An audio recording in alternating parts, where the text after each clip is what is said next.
Hello students, AIIMS की तरफ से इम्पोर्टेंट अपडेट्स है।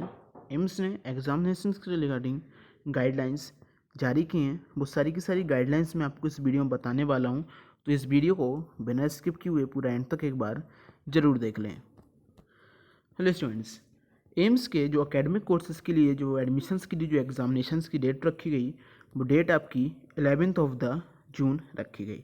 मीन्स 11th जून को, जून 2020 को एम्स का एग्जामिनेशन से देखिए, to minimize the need of the travel by the candidate the examination for the 5 academic courses to be held on Thursday 11 June 2020। Means upcoming 11 June को AIIMS के examinations हैं। तो इसके लिए एम्स ने क्या किया, now conducted more than 150 cities in the country, more than 150 cities में एम्स कंडक्ट कराएगा examination, implementation of the norms of the social distancing and means of the 50% less candidate available पर सेंटर। मतलब हर centre में 50% से कम candidates वहाँ पे AIIMS के examinations में होंगे, इसलिए एम्स ने यहाँ पे सेंटर्स बढ़ाए हैं।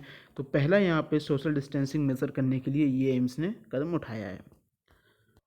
सेकेंड है कि एम्स का जो एडमिट कार्ड में एक डिक्लेरेशन होगा कोविड-19 के रिगार्डिंग, और साथ ही साथ उसमें एक बार कोड होगा, जिस बार कोड को स्कैन करके आपकी जो फॉर टच फ्री एंट्री जो होगी, जिससे आपको कोई भी वहाँ पे एग्जाम ना टच ना करे, आपको उस बार कोड को, आपके एडमिट कार्ड को ना देखे हाथ में लेके आपको पूरा चेक ना करे, तो उसमें वहाँ पे एक बार कोड होगा जिसको स्कैन करके आपकी डिटेल्स उनको मालूम चल जाएगी कि आप ही एग्जामिनेशन देने आए हैं या कोई और एग्जामिनेशन देने आया है। Social distancing norms and personal safety centres में कैसे रखी जाएगी, स्टैगर्ड द टाइम्स एंट्री। देखिए, ये है कि अलग अलग स्लॉट आपको दिए जाएंगे, जिससे आप लोग उसी पर्टिकुलर स्लॉट पे एग्जामिनेशन सेंटर्स पे आएंगे। और ये हर किसी एग्जामिनेशंस में ये पॉइंट देखने को मिल रहा है। और ये पॉइंट मैंने एक बार और कहा था कि ये पॉइंट जैसे देखा जाए कि अलग अलग डिफरेंट स्लॉट्स दिए जाएंगे जिससे भीड़ कम हो, तो ये बिल्कुल एक गलत टाइप का हो सकता है, क्योंकि जो स्टूडेंट सबसे पहले स्लॉट में एंट्री करेगा उसका पूरा एग्जामिनेशन तक के टाइम जो पूरा होगा वो एग्जामिनेशन सेंटर्स के अंदर बीतेगा। 2-3 घंटे उसके ऐसे ही निकल जाएंगे।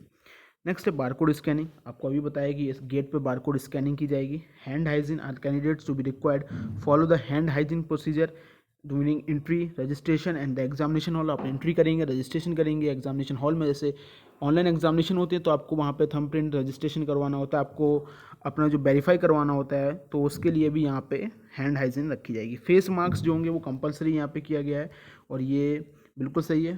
फ्रेश 3 लेयर सर्जिकल मास्क, सबसे पहले उसको हैंड को सैनिटाइज़ किया जाएगा, उसके बाद ये जो मास्क होंगे ये फ्रीली कैंडिडेट को दिए जाएंगे। तो ये सबसे बड़ा, और ये भी लग रहा था जैसे नीट के रिगार्डिंग जब पेपर हो रहा था, नीट के सोशल डिस्टेंसिंग कैसे मेजर की जाएगी, तो मैंने इसको कहा था कि जो फेस मास्क होंगे, अगर नीट का एग्जामिनेशन आपका जब 26 को जुलाई को होगा, तो आपको फेस मास्क मोस्टली वहीं पे दिए जाएंगे। जो आप लेके आएंगे वो वहाँ रख लिया जाएगा, लेकिन आपको अपना खुद का एक फेस मास्क वहाँ पे दिया जाएगा। तो मे बी ये हो सकता है, क्योंकि एम्स एग्जामिनेशन में ऐसा मिल रहा है। Care of personal belonging. Kindly read the instruction in the prospectus of the admit card. Don't bring the prohibited items at the examination centers. COVID-19 का सेल्फ डिक्लेरेशन। रजिस्ट्रेशन पे डेस्क पे बंद registration desk for about 30 candidates. केवल एक registration desk पे केवल 30 candidates वहाँ पे होंगे जो अपना रजिस्ट्रेशन वहाँ पे करवा पाएंगे। Photograph, candidate not required to bring the photograph. आपको फोटोग्राफ लाने की कोई भी ज़रूरत नहीं है। ID card shall be verified at the registration desk and its image shall be captured. इसकी इमेज रख ली जाएगी। आपको आईडी कार्ड वहीं पर वेरीफाई करवाना होगा। आपको बार बार वहाँ पे कोई भी आके आपका आईडी वेरिफिकेशन नहीं करेगा।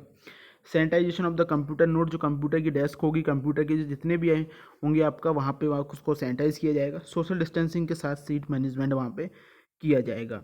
बाथरूम फैसिलिटी, वाटर बोतल, ये सब वहाँ पे आपको दी जाएंगी। तो ये सब कुछ आपका वहाँ पे पूरा गाइडलाइंस रिलीज़ किया है। आप लोग इसको एक बार एम्स की वेबसाइट से डाउनलोड करके पढ़ सकते हैं।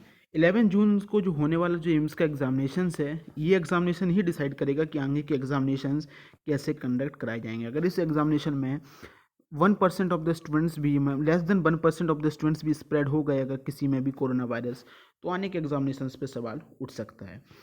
तो ये गाइडलाइंस थी।